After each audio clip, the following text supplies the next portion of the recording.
Like initially what I thought is I'm going to get my license and everyone's going to know, and then I'm going to sell a house that week, right? Yeah. Like, It's going to come out of the field of dreams, right? that's right. Yeah. Everyone's going to be there and show up and want me to be their real estate agent.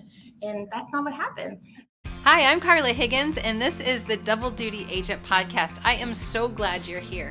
Each week we get together and we explore the stories of successful double duty real estate agents. And from their stories, you can find the solutions to overcoming your challenges and the keys to unlocking your success. Are you ready? Let's get started.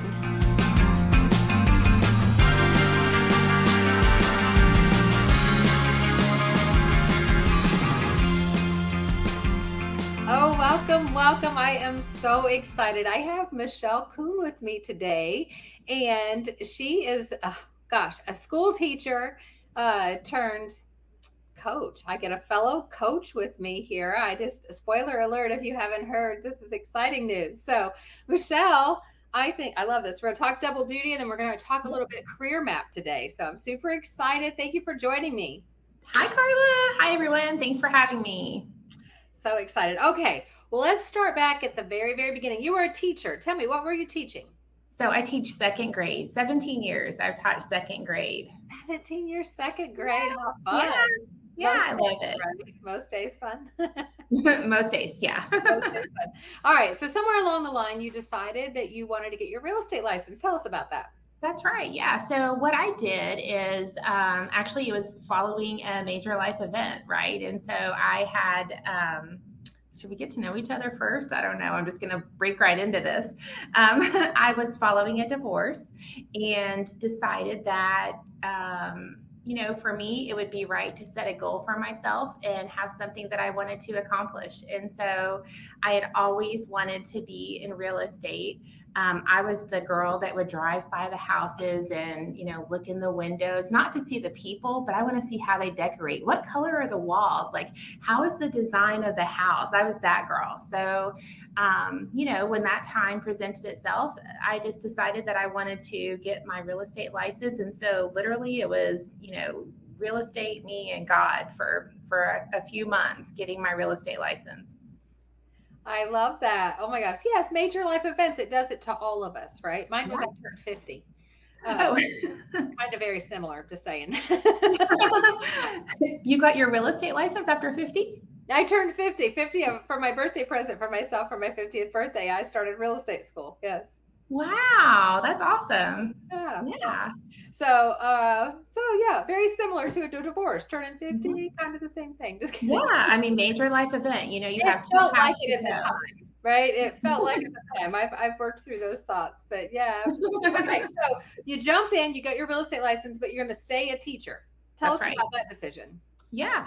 So I really knew that I still needed to have a steady income coming in, right? That was why I wanted to stay and do both. When I got my real estate license, I decided to interview a couple of different brokerages. I looked at a couple of the boutique brokerages that were close to my hometown, and I looked at some of the larger ones as well. And of course, being a teacher, I think, is a natural fit with Keller Williams because our training program is phenomenal. And so having that background in teaching anyway and in education, it just connected with me. I walked into my market center and knew that this was the place. So it was the culture that went along with the teaching and the training that was available. So that's how it happened. And I knew that I still needed to be able to have a full-time job. And so I kept my teaching career. But I didn't sell a house. Like initially what I thought is I'm going to get my license and everyone's going to know, and then I'm going to sell a house that week, right? Yeah. It's going to come out of the field of dreams, right? That's right. Yeah. Everyone's going to be there and show up and want me to be their real estate agent. And that's not what happened. And so what actually happened in that first 6 months was I love Labradoodles. And so I actually have a Labradoodle, and I decided that I wanted to breed her. And so she had 12 puppies. 12 puppies. Yes. And so I spent my mornings and evenings bottle feeding those 12 puppies. So there really, honestly, it just wasn't a whole lot of time. Life happens and things like that with real estate. But one night I was at dinner with some friends, and we were sitting around the dinner table, and we prayed before dinner. And then immediately my phone rang, and it was someone in my sphere. It was a friend who said, "Hey, my husband and I are interested in buying a house. Would you like to be our realtor?" So it was literally just like that. Fortunately, all the puppies were gone. Like, they were done. It was a done deal with the puppies. So yeah, that's how it started. All right, so let's unpack a few things. I'm going to go. I know there's a lot. Let's go back just a little bit. So you get your real estate license, and you realize you need that security, right? And Right. that's probably a lot of double duty agent stories, right? And there's Yes. nothing wrong with that. I just had 3 episodes ago, you met Jason, and Jason, 18 years he has been a school teacher and a real estate agent in the top 20% in his market center. So you can stay double duty. Nobody says that you can't do both. So I love that, Michelle, you were doing both. And a really good compliment to teachers. I bet we have a lot of teachers who are listeners that just can nod their head and go, yeah, this fits really well. And I imagine that your phone call at dinner with your friends, well, it may have had divine intervention. It probably came from something that you were doing, even though that you were taking care of labradoodles and doing the other things. So Keller Williams, I happen to know you were probably building a database. That's correct. You were probably talking to your database. I was talking to a lot of people. So you're right. Even though it didn't necessarily feel like I was out selling a house, writing listing agreements, and, executing contracts, there's still so much work that goes into behind the scenes before that can happen. Yeah, absolutely. One of our number one jobs after script practice is to lead generate, right? And lead generation doesn't mean that we might find somebody that wants to buy right now. It means that we make sure people remember us, stay top of mind with them. I always tell the agents, they have 4 goals when they lead generate. It's either to get an appointment, get a referral, get missing information for their database, or just further their relationship such that somebody else will remember they're in real estate. So yeah. And actually, I got to back up and tell you that puppy business, that little puppy, those labradoodles that I had, ended up being my very first listing as well. One of the mamas that bought one of the puppies ended up being my first listing. So you think that, that's, I'm not sure if I should talk to that person about real estate, or I'm not really sure if that's a fit. I mean, it's all a fit. And all you have to do is just say, hey, you know what? I'm a real estate agent. If you ever have any questions, I'd love to work with you, or I'd love to help you out, or just have the conversation. It was that easy. I love that. We just have to not be secret agents, right? That's right. That's secret agents nobody knows. Okay, I love it. Okay, so we've got our first couple of transactions. We are teaching. We are doing real estate on the side. Tell me how that goes. I love when people say doing real estate on the side, because I just want to say there's nothing, as far as being a part-time agent, I'm not really sure about that, because how do you say, I'm only going to sell to you, but not to you? Like, it's, I would sell to anybody. I would use any of the clients as business if it was available to me. So I think instead, I love that term dual career, because I knew that I had 2 careers. And so once the momentum kind of picked up, time blocking became essential for me. And so I had a conversation with my administrators, who are still dear friends of mine. And I said, hey, listen, my time at school is 7:30 to 4, and I am committed 120% during that time. But after that time, like 4 o'clock to 10 o'clock, that's my business time. And now I'm developing my business. So time blocking became really essential. I love that. And having a schedule. You knew what your work hours were. That's right. Yeah. I love that. Okay. All right. So we have a schedule. And what was your primary sources of business after the puppy farm, the puppy birthing and puppy selling and you have your sphere, you're working your database. Is there anything else you were doing for lead generation? I did so much. I did a lot of open houses. Open houses are a great way to have conversations. I shadowed a lot of open houses to give myself just the comfort level of what to say and what to take and how to do that.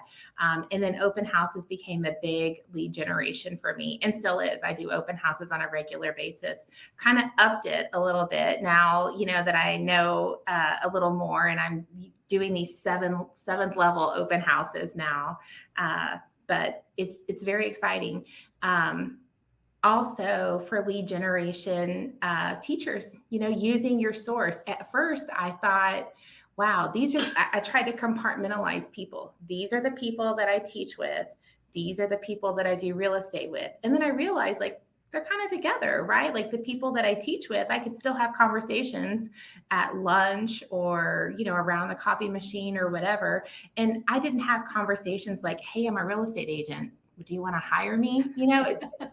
I didn't make them want to not talk to me. It just was a natural progression of conversation. And so a lot of my initial business came from my sphere and then from referrals. Referrals became a big part for me. I love that. So first of all, for the listeners that don't know, the 7-level open house, that comes from the Millionaire Real Estate Agent. So that is a book by Gary Keller, Jay Papasan, and Dave Jenks. And they talk about the strategy of having a 7-level open house. And having a 7-level open house, that's challenging. I was the open house queen, and I could get to 6 levels, but I struggled at 7 levels. So that's awesome that you were doing that. And then, yes, absolutely. Everyone here that's a double duty agent, you have people out there that maybe you wouldn't consider your sphere. Maybe they don't already know you, like you, and trust you, but you have 2 of the 3 because they're in your world. That's a really good place to look. I saved the do you want to buy, sell, or invest in real estate for telemarketers. I'm sure they love that. I'm so glad you called. Let me tell you something. Before you talk to me, I have a question to ask you. That's right. That's my telemarketer script. No, but yeah, I love the magic question. We got this from Phil Jones a couple of years ago at Family Reunion, but I love the question, who do you know? Right? Who do you know that might need some help with real estate this year? And it's just a really easy way to ask a question, and most people want to help you. So yeah, easy conversation. Also, people like to talk about real estate. You were talking about driving around and looking inside houses. There's a whole television channel for that. That's right. People want to look at houses and talk about houses. So that's awesome. Right. They do. Yeah. And, for me, thinking that I had to compartmentalize the people in my life into certain sections or categories, that was kind of an eye opener for me, as far as just realizing that I could, just talk to my friends, that they may have questions. It wasn't an initial like hard sales conversation. It was just a conversation just about real estate in general that later developed into something that was, mutually beneficial. So I love that. Yeah, I don't think that we're actually salespeople. I mean, I think we're offering a service. We're service providers. And right. Gosh, if you had a doctor and they didn't tell people they were a doctor, how many patients would they have? Right. Thing. Yeah. Okay. So we're building our business. Tell us how that's progressed now. So, one of the goals, I'm a big goal setter, and as a teacher, we're constantly analyzing the things that we do and looking to improve. That's always the teacher mentality, and so I'm a big goal setter. And so when I first started in our market center in the cafe, we have a wall that has everyone's picture on this wall. And so I would sit there at the table and look at this wall of these people that are cappers. And that's what the wall is, cappers. And I knew I wanted to be on that wall. So that's number one. That was my short-term goal. My second goal was that I had like a 5-year plan that I wanted to move into like a rainmaker, sort of position. I wanted to end up having a team, something more to develop. I didn't see myself just being the solo agent all by myself. I wanted to develop something more. And so that's kind of how my goals got set up and what I had to look forward to. That's what drove me every day.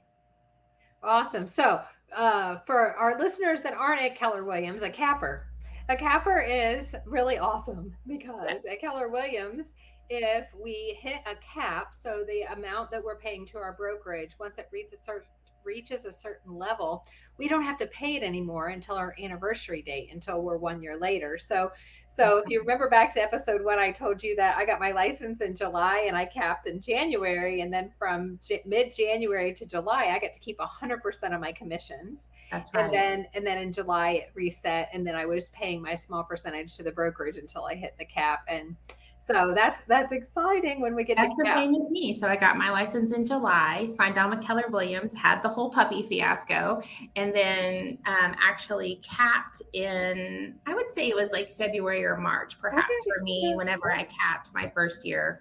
But being in the top 20% too is an amazing feeling as well. So that was definitely a goal that I didn't even know that I had when I first got the email that I was in the top 20%. I'm like, what is this? How did that happen? Yeah. How fun is that? So I'm definitely one of those that if there's a goal to be reached or a challenge to be had, I'm the girl for the job.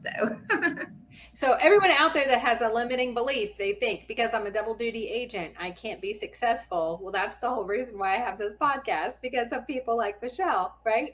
Absolutely. You can cap, you can hit your goals, and you can be in the top 20%. You can outsell 80% of the agents in your market center, even whether they're double duty or they're single duty, right? That's right. Yeah. And then the second year came and I capped again, and I'm still in the top 20%. So yay. I love it. Just a little bit of excitement there for that. It's definitely possible. All right. So I gave the spoiler alert in the beginning, but now is the time as you want to tell what's also happened, because you've capped and you've done the work that you needed to do. You set goals for yourself. And I know you had that thought of a rainmaker. Do you have a team, or did you? I do not have a team. No. You do now. Go ahead and tell us about it. I do. Yeah, I'm so excited. So, one of the things that I really wanted to do was I wanted to transition into full-time real estate. But as dual career, I knew that I still needed to have some sort of salary. And I was like, how can I marry the two? Well, as a teacher, my heart is in helping other people, and it just kind of comes naturally. So whenever I would come to the office, I would continue to have those developed relationships with people, I think. And so when you think that you're in the office and maybe people are so busy and they're kind of scooting around and you don't necessarily think that they're watching, everybody's watching, Carla, right? Mm-hmm. So that's kind of what happened. And a position came available for productivity coach. And so meet the new productivity coach of the Keller Williams Clear Lake office. I love it. This is so exciting. Thank you. And I think that's so important, because oftentimes we think, wow, I've got to be a real estate agent, or this isn't the profession for me. And there's so many different ways to take your real estate license and be successful. So, I've known several people that, someone I coached, she's a good example, Joni Markle. I should probably have Joni Markle on this episode, because she's got an amazing story. And she loved the paperwork part. And a lot of agents hate the paperwork part. And she was an amazing agent. She was selling houses and doing a wonderful job.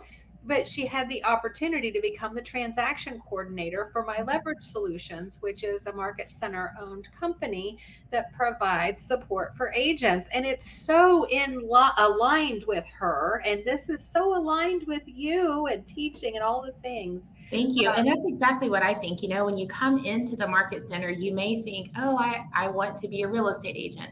But you come in and then you see the opportunity, because for us as real estate agents, we know that we're not, hourly or even day-to-day salary. We're not employees, right? We're business owners.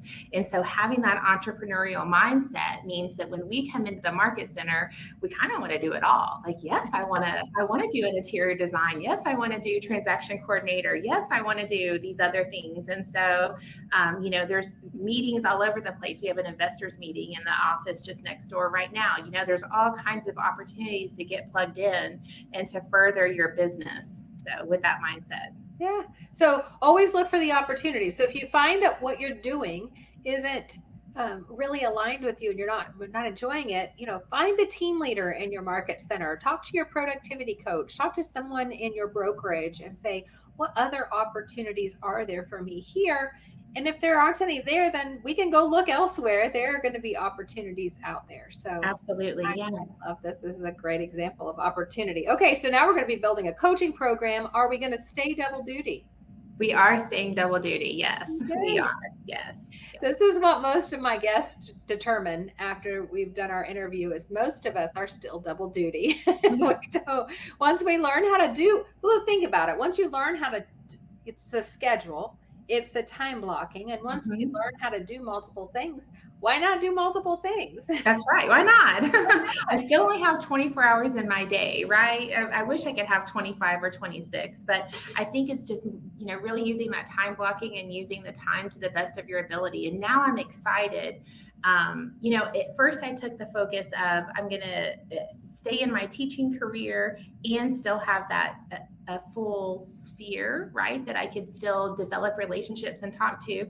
But now I'm excited for this transition because I get to not only pour into other people around me, but I also get to talk real estate 24/7, right? Like I get to just talk this all the time. So yeah, it's really neat. 2-year-olds, they don't, or it's a second grade, not 2-year-olds, second graders, they don't take too kindly to talking about real estate, huh? They would go home and tell their parents, hey, Miss Coon is a real estate agent. If you want to buy or sell your house, I got that trained in them. So they were good for it. They were good at that. Yeah.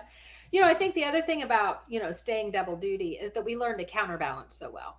So I think a lot of people like to talk about work-life balance, and I don't even know what that is because I've never seen anybody actually balance on the balance beam. They're just counterbalancing all the time. That's right. And once you get good at it, like you're just going to continue to do that. So this is awesome. So good.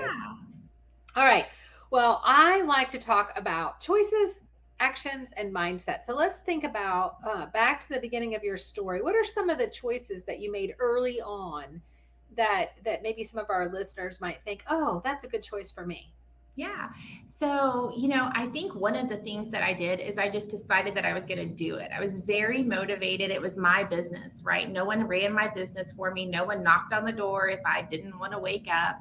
And so I really took that mindset that it was my business and I wanted it to succeed. I feel like for me, setting shorter term and longer term goals helped me to be able to have that. And then I just set those actions in place in order to make that happen. And so it was a regular, consistent basis that I was sending out text messages, sending out emails. I got really big into social media. I say really big. I mean, I think for me it's big, but I got sort of big-ish, right, into social media. And so I had really never focused on Facebook or anything like that before. And so I just kind of did, I just kind of jumped in and said, hey, I'm a real estate agent, and I would just put some information out there. Are you interested in joining my brokerage? Or, what's the best way to prepare your home for a hurricane, which is something that's common in our area, just different things like that, and then it just began to develop. And then I started a TikTok and then, really focused on that. And so building that social media was important to me. And then I discovered that I really wanted to be in front of people, less creating it. And so I went and hired a virtual assistant. I was investing into my business. And so I know at some point, you kind of think, oh, this is an expense. But for me, I considered it more of an investment because I really wanted, I was at school all day long and I would be sitting in front of my principal, thank goodness, whenever, a Facebook post would pop up and she knew that I didn't do it because I was sitting right there in front of her. So I'm not doing it on the job. But, having someone to be able to help and support that for me was definitely, I think, kept me top of mind with my sphere, with people that I knew. I love that. Leverage is great. And you'd recommend the VA route. That worked out well for you. I loved it. I've changed a little bit in the way that I'm doing things because I do think it's important to keep yourself out there. It's also important to make those phone calls, and so the follow-up, social media is not the only game. And so it's a one-way, right? Usually like that one-way contact. And so we really need to make sure that we're having two-way communication. And so really having those phone calls and which is something that I kind of shied away from, to be honest with you, a little bit. I didn't want to interfere with people. I didn't want to take their time because I know how precious time is. But now I don't call them to say, hey, do you want to buy a house? I just call them to say, hey, how are you? You know, I and was thinking about you. Yeah, using that Ford model. Like if you're not sure what to say, you know, using the resources that your market center has. Yeah. So Ford, you just ask about their family, their occupation, their recreation, and their dreams. Right. Yeah, it's just it's a relationship business. This is a relationship business, and you just have to stay in relationship with all of the people so that you're there for them when they need your help. That's all it is. Yeah. I mean, we're already passionate about real estate. What I love about Keller Williams, and this is not even, I mean, I'm not saying this just because I know I love Keller Williams, but what I love about it is not just the people that, you know, are there that you can ask questions of in your market center, but also the resources that we have. You know, if you don't know what to say, here's a little model. Here's the Ford model. We have so many things available. And I feel like as a dual career agent, it sometimes is hard to know what those resources are that are available. And you feel like, oh gosh, everybody else is in the market center. They all get to go to the lunches. They all get to see the team meetings. They all get to, you know, do this or that. And so there are times that I know that I felt like I just wasn't as much a part of it. Every time I come in, if it's a, you know, Thanksgiving break or Christmas break or spring break, you know, I was always in the office and welcomed, right? But it's just kind of that mindset that when there's a time available, I was also in the office every single time that I had available. So taking the opportunity, that's an action or a choice. That's both, right? You chose to go into the office on the days when you could, and make sure that you were consuming all of the things that are there for you and having the relationships. Yes. It's great advice. Okay. Mindset. What kind of mindset do you think that was most important for you in achieving the success that you did? Well, you know, I just think it was the goals for me. If you put a challenge in front of me, I'm going to try to accomplish it, you know, and at this point, it wasn't you or anyone else that gave me the challenge. It was the challenge of myself. And so for me, setting that mindset, I didn't realize the things that I couldn't do. And so maybe that helped me with the things that I could. I don't know. You know, like I said, I didn't even realize that there was going to be this top 20% until I got the email that there I was, you know, here I am on this list. So, but once you're on the list, you don't want to be off the list, right? You don't want to be off the list. Yeah. So then it motivates you, right? So there's your mindset. But, you know, I think just for me too, making sure I love, I'm very entrepreneurial minded. I've had lots of different types of businesses. And so, you know, for me, it was just seeing that my business was just that, you know, that it was my business and that it was my responsibility to grow it and develop it and things like that as a business owner. And what could I do? Like, what else can I do to help it be successful? So I think that's a great reminder. A lot of times I think people, not just double duty agents, all agents get focused on the being, the doing of the job. They forget about the being a business owner, right? We have to work in and on our business, and we have to do both. And keeping that mindset in front of us always is so important. And just having fun with it, you know? Yeah. I mean, really, like that's what we are doing this for. And if we don't love, for me, if I don't love what I'm doing, I'm not going to do well at it, you know? And so I really got into this because it's a industry that I love. And so it's still evolving as I continue, you know, other things show up and pop up and other opportunities. And so it's just something that is continually that you can add to, and it's never the same. Every transaction that I've ever been in is different every single time. So it's exciting. I love it when agents are always like, well, I can't call my database because somebody might ask me a question and I don't know the answer. And I'm like, you ask me questions all the time. I don't know the answer. What's important is I know where to get the answer. Right. Every deal is going to be different, and you're going to encounter things. And you're like, Wow. Okay. Yeah, exactly. Yeah. And I just had a conversation. I went in today and talked with another productivity coach this morning, and he was like, well, that's a good question. Here's what I think. Why don't you go talk to this person? So then I went and talked to my broker, and I was like, hey, here's the question that I have. What do you think? And she goes, well, here's what I know. Why don't you go talk to so and so? And so I think that that's it. You don't have to know everything. You just have to know the people to go and talk to, right? And be willing to walk in that door and ask the question, because they don't know all of the answers either. So No, you have to access the resources that you have. You have resources. You just have to access them, or they aren't going to work out. They aren't going to work for you if you don't access them. I guess that's the right. bottom line there. Yeah. Awesome. All right. So we know what's next. What's next is that we're going to start coaching agents to help them be successful, which is so rewarding. So I'm so excited about that, to have you on board in our coaching world, which I don't know about you, but when I first started in real estate, I didn't even know this job was a thing. I didn't know either. Yeah. This is just one of the big surprises. Yeah. Yeah. We talk about opportunities a lot, and there are just so many opportunities that present themselves. So congratulations. I'm excited to get to be part of broadcasting the news. Thank you. Thank you. I'm very excited too. Yeah. All right. So we're going to stay in production, and I love to have my guests share their contact information. So I know you mentioned TikTok, Facebook. I'll have you give me all those links so I can put them in the show notes. Okay. But tell everyone, where would you like to receive referrals? What areas do you work in?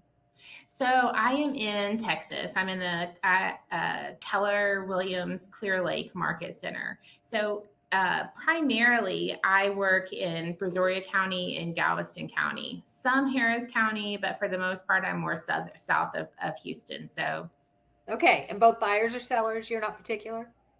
I typically work with both. I've had a lot of sellers. I'm not really sure how that happens, but it has. Well, yeah. Well, we have this little triangle at Keller Williams. It says leads, listings, and leverage. We're supposed to be listing heavy. That's a good thing. Yeah, it is a good thing. And I think it just sort of happens whenever you have those conversations. And then when you have the listings, they turn into the buyers too. And so that has definitely been a blessing. I love that. I don't think, thinking back on all the episodes, I don't think that's ever come up on any of our episodes. And that's a really good point for a double duty agent, because if you think about it, listings are a whole lot easier if you have that double duty, that other responsibility that takes part of your time, because listings are less time intensive as showing houses to buyers. So I think that Gary's leads, listings, and leverage in the Millionaire Real Estate Agent, I think that's really, really very, very important for double duty agents. It is. And, I think that it also builds that relationship too. Whenever you have, your clients that trust you to have those conversations, and you're talking with them about what they're trusting you. What do I need to do? Do I need to paint the walls? Do I need to completely remodel the house? Can we sell it as it is? They have time frames, they have goals that they're looking at. And so it just really builds that relationship between you and your client as well, whenever you're the listing agent. I love that. Okay. So whether you have buyers or sellers in those areas, and we'll put that all in the show notes, you'll know to send them to Michelle so they can connect with you. Michelle, any last piece of advice or something you wished I would have asked you that I didn't as we wrap up? Well, no, not really. I mean, I think that thank you for covering it all, Carla. And number one, thank you for asking me. I feel just so excited to be able to be asked to be on your podcast. Oh, absolutely. You'll hear that excited is apparently the word that I use an awful lot. My daughter keeps pointing out I'm not supposed to say that word so often, but I am super excited. I'm excited about super. I'm super excited. I am excited about your story. I'm excited about how inspiring it is, because, your transition, a lot of times we talk about transition and it looks like I have a full-time job and I'm in real estate, and now I'm full-time real estate. And that's the transition that everybody has in their mind. And I love this. This is a completely different transition. and it's aligned with everything that you want. And that's what this industry can do for us. So I love it. Yeah, exactly. There's so many opportunities, I think, that are within the real estate industry.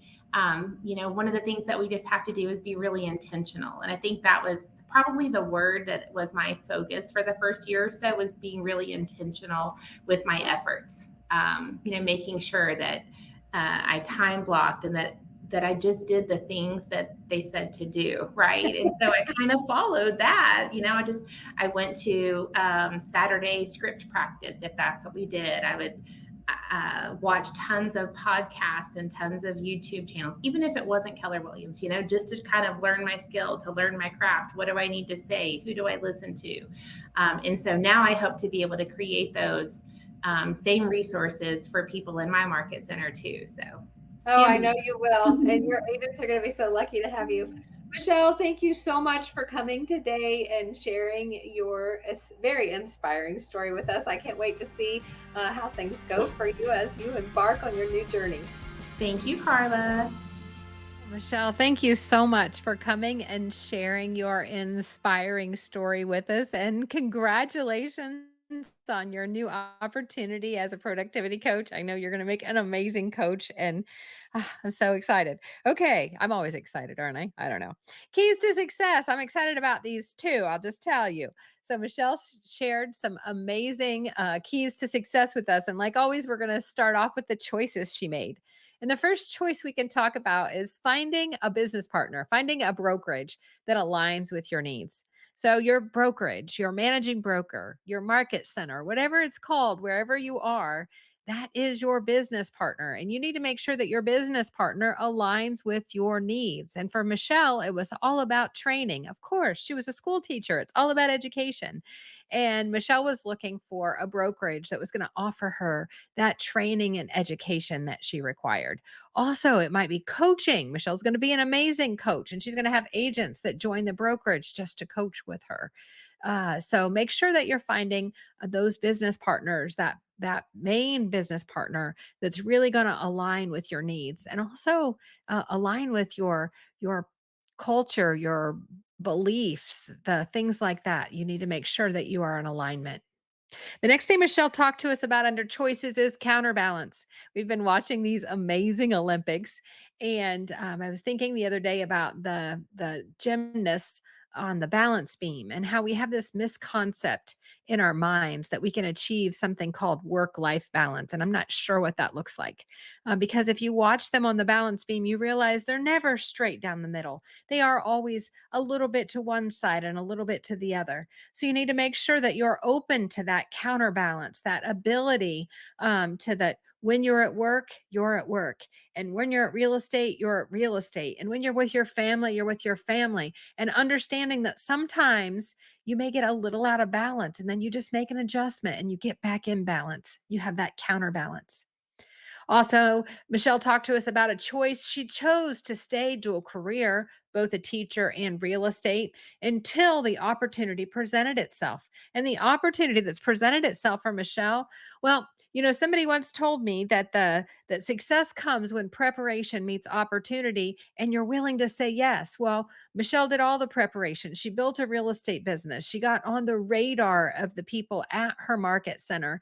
And the opportunity now has presented itself for her to take her skills as a teacher and bring them over into real estate, even more than she already has as a coach. So just an opportunity presented itself. So what I want you to hear from this is, if you want to stay double duty, or if you need to stay double duty, that's absolutely acceptable. You can be both if that's what you choose to be. We just heard from Jason a few weeks ago, and he's 18 years in as a double duty agent, and he's in the top 20% of his market center. So there are no limitations here. Do not accept them if somebody tries to give them to you. Just go back to number one choice and find a brokerage that aligns with your needs as a double duty agent. All right, actions. Michelle talked to us about some really some great things that you could consider, actions that you can consider taking that will help you find your success. And one of them is leveraging your social media and leveraging a virtual assistant, a VA, to help you with your social media. Now, why social media is so important, Michelle talked to us about this. We have to stay top of mind. So when we have conversations with people and we tell them that we are a realtor and we ask them, who do you know that might need my help with real estate? They say that people forget what we say to them after 13 days. I don't know where they came up with that number, but I'm guessing they had children or a husband because that's how they found out. But seriously, people are going to forget what we told them. But if we can subtly remind them on social media over and over and over again that we are a real estate agent, then when somebody says, hey, I'm thinking of buying a house, who do you know that can help me? They will remember you. That's what that leverage is all about for social media. And as far as the virtual assistant goes, there's a lot of ways that you can find a virtual assistant and it become a partnership as well. Or it could actually just be a one off project that you could hire a virtual assistant for. All right, building your database.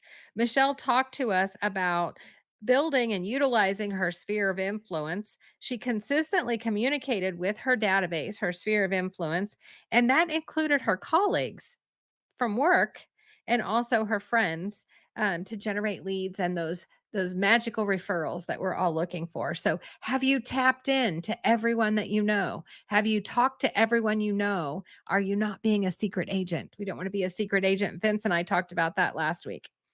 All right, so build your database. Remember, your database is your business. Someday when you're ready to retire from real estate, this is going to be the asset that you're going to have that you could sell.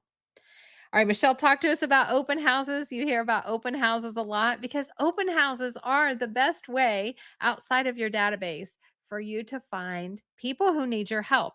And the beautiful thing about open houses is you're going to find those bottom of the funnel people, the people that are ready to move, to buy, or to sell soon. Those are the people you're going to meet at open houses. And Michelle talked to us a little bit about a 7-level open house. And that comes from The Millionaire Real Estate Agent, the book by Gary Keller, Jay Papasan, and Dave Jenks. And in The Millionaire Real Estate Agent, they set forth for us how we can have an open house system that is successful.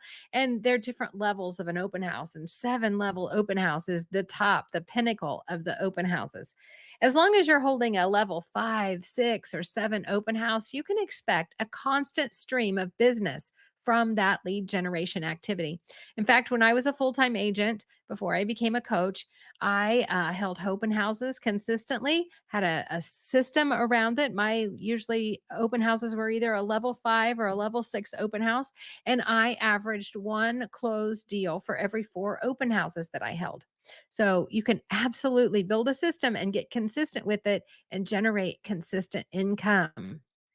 Also, Michelle talked to us about scheduling your real estate strategically. It's a beautiful thing about open houses. They usually fit in a double duty agent schedule, but we have to have a schedule. We have to know what our work hours are for our real estate, just like we know what our work hours are for our other job. This way, our family and friends can know what our work hours are, and that will help us set boundaries.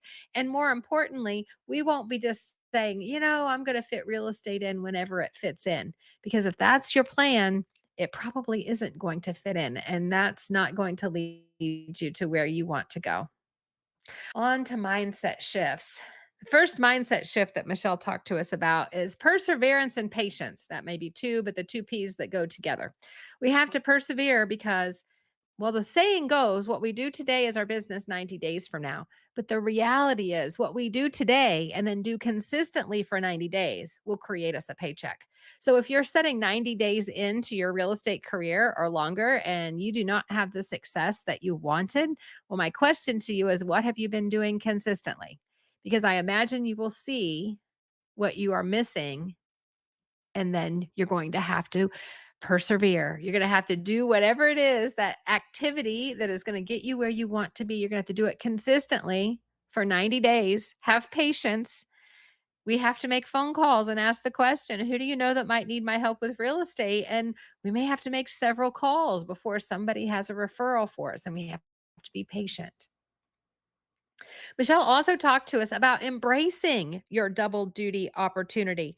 Michelle adopted a mindset of that being a dual career agent was not a limitation, and in fact was an opportunity for her to leverage her skills from her other career for being a teacher, and also to network with her colleagues from her teaching career to help her grow her real estate business. If we consider it a limitation, well, it will limit us. But if we consider it a benefit, our dual career status, then it will benefit us. So which do you choose? Do you want to be limited or do you want to have a benefit? I assume you're going to choose that you want to benefit. So what benefits can you find in your double duty status? Like all good coaches, Michelle talked to us about setting goals. She talked to us about setting short-term and long-term goals. And her short-term goal was to be a capper. And for those of you that aren't at Keller Williams, what capper means is that when we reach a certain level of production, we cap out on the amount of money that we have to pay to Keller Williams and to our managing broker for all the things that we get from them. We hit a cap and then we get 100% of our commission for the rest of our year before our anniversary date. And it's a really great short-term goal to have. But what's important about this for you is to set a short-term goal. What a short-term goal will do is it will give you wins to celebrate. And when we celebrate our wins, we get more wins. It's just a fact. It's a fact of life. So celebrate your wins, set short-term goals that will lead you to those long-term goals. Always begin with the end in mind, right? We figure out where we want to go before we figure out how to get there. If we start down the path driving and we don't know where we're headed, well, I'm not sure where we'll end up. And the last thing that Michelle talked to us about as a key to success is viewing your real estate career as a business. We have to view our real estate career as a business. If we don't view it as a business, well, we're going to have hit and miss, hit and miss, hit and miss. But if we view it as a business, then we're going to do all of the things that we need to do intentionally so that we can grow and we can get to the point where we have a consistent income. And part of treating your real estate as a business and not just as a job is tracking your numbers, knowing how many calls do I need to make to reach my goal? How many appointments do I need to go on to reach my goal? How many open houses do I need to have to reach my goal? And then track our numbers so that we can see, are we on track? Remember, you can't adjust what you do not measure.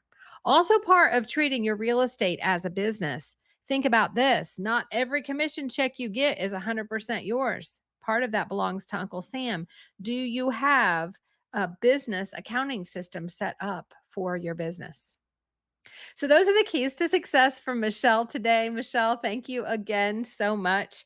Hope in these keys to success, you have found one or two that you might try out to see how they fit for you to lead you to your success. Next week, we'll have another inspiring, adventurous story from Brian Williams. And until then, keep pushing forward, and I can't wait to see you soon. Thank you for joining me today. I hope you're leaving inspired and you found a key or two you're going to try out this week to see how they help you to unlock your success. Be sure to subscribe so you don't miss a single story. And if you'd like to get in touch with me, you can find me at doubledutypodcast.com. That link is also in the show notes. Until next time, have a productive week.